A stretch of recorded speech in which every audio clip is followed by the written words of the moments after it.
L'un des derniers enjeux à prendre en compte, mais pas le moindre, c'est l'impact environnemental du déploiement à grande échelle de l'intelligence artificielle. Il faut savoir que Microsoft, Facebook, Google investissent massivement dans la mise en place de serveurs qui sont alimentés par de l'énergie fossile. Il faut savoir que ces data centers consomment actuellement 4% de l'énergie mondiale produite, avec peut-être à l'horizon 2030 une proportion qui montera à 12%.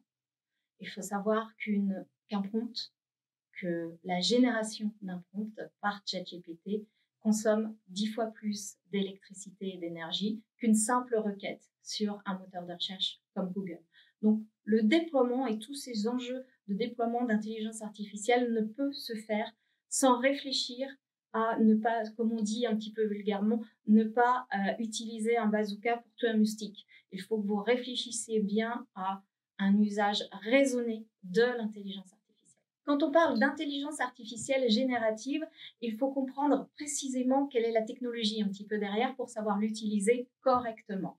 Et pour l'utiliser correctement, il faut comprendre que c'est un grand modèle de langage. La plupart, les ChatGPT, les Gemini et tous les autres outils dont on est très familier en ce moment, fonctionnent de cette façon-là. Ils ont absorbé une quantité gigantesque de données et à partir de cela, ils opèrent des calculs et des prédictions pour vous répondre. Quand on a compris qu'ils ne connaissent rien, qu'ils ne comprennent absolument pas ce qu'on leur dit, c'est beaucoup plus facile de les utiliser et d'apprendre à rédiger un prompt. Un prompt, c'est une commande. C'est la commande qui va nous permettre justement de leur dire, voilà, rédige-moi un article sur tel sujet. Donc, il faut bien comprendre qu'à partir de là, la seule chose qu'on va avoir en retour, c'est une prédiction de la réponse la plus probable à la question qu'on aura posée. Dans ce contexte-là, comment réussir à rédiger des prompts qui sont très, très efficaces. Vous imaginez bien qu'un prompt tout fait qu'on vous aura vendu sur Internet, qu'on vous aura proposé sur Internet, ne fonctionnera pas à votre cas particulier. Il faut bien réfléchir en priorité à ces cas d'usage. À quoi vous allez utiliser ChatGPT, Gemini ou les autres, à quoi vous allez pouvoir les utiliser concrètement, quelle sera la véritable valeur ajoutée qui va vous permettre de gagner du temps ou de gagner en efficacité. Et à partir de là, vous serez capable de rédiger un prompt personnalisé qui répondra à vos usages, à vos pratiques, à votre besoin. Je vous ai parlé des prompts simples. Vous allez pouvoir aller plus loin une fois que vous avez bien défini ces fameux cas d'usage. Vous allez pouvoir entrer dans le moteur de la machine. On va prendre un exemple concret. On va parler de ChatGPT. ChatGPT vous propose ce qu'on appelle les GPT en version payante.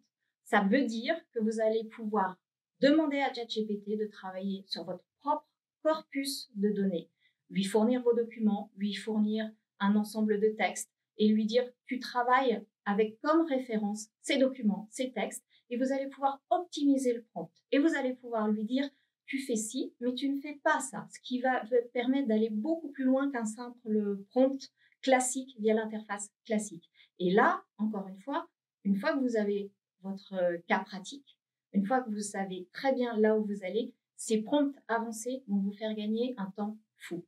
Appliquons ce que je viens de vous dire à un cas réel en communication de crise. Vous aurez pu anticiper, mot important quand on parle de communication de crise, un GPT personnalisé avec l'ensemble de votre ligne éditoriale et avec des prompts très précis qui vous permettront de générer très rapidement du contenu et donc d'être très efficace dans votre réponse en communication de crise.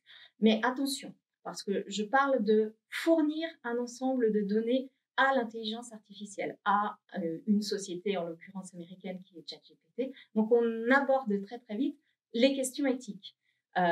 La plus importante en ce moment, c'est de savoir comment l'outil a été entraîné. L'outil, il est entraîné, je vous l'ai dit, par un ensemble de données qu'il a absorbées. C'est très opaque. On sait qu'il y a des parties d'Internet, on sait qu'il y a un ensemble d'ouvrages qui ont été absorbés. Cela pose des questions de droit d'auteur. Au-delà du droit d'auteur, la question des données d'entraînement, c'est la question aussi des biais. Il y a beaucoup de biais qui sont intégrés dans les outils d'intelligence artificielle, tout simplement parce qu'ils sont entraînés sur l'Internet général et global et que cela reflète les biais de notre société. Donc, il faut le prendre en compte aussi quand on génère des prompts, et en particulier aussi quand on va générer des images, de voir un petit peu si la machine n'intègre pas automatiquement ces biais dans sa réponse. L'autre problématique, ça va être que va-t-il arriver des données que je fournis à ChatGPT? Est-ce qu'on est dans la réglementation et dans le respect de la réglementation européenne sur le RGPD, sur le fait de devoir héberger les données en Europe? Toutes ces choses-là, la protection de vos données d'entreprise, mais aussi les données personnelles en cas d'un usage personnel, sont posées et ce sont des questions dont les réponses sont plus qu'obscures en ce moment. Comme je vous l'ai dit, on est sur des modèles prédictifs. Un modèle prédictif, ça veut dire que ça n'a aucune notion de ce qui est vrai ou de ce qui est faux. Donc, quand vous posez une question à une intelligence artificielle générative, elle peut halluciner. On appelle ça halluciner. Ça veut dire qu'elle va vous inventer la réponse. Donc, on a aussi dans un usage professionnel et encore plus dans un usage de communication de crise, à vérifier la production de l'intelligence artificielle avant publication. Comme l'intelligence artificielle ne peut pas déterminer ce qui est vrai et ce qui est faux, vous imaginez bien que beaucoup l'utilisent pour produire aussi des fake news.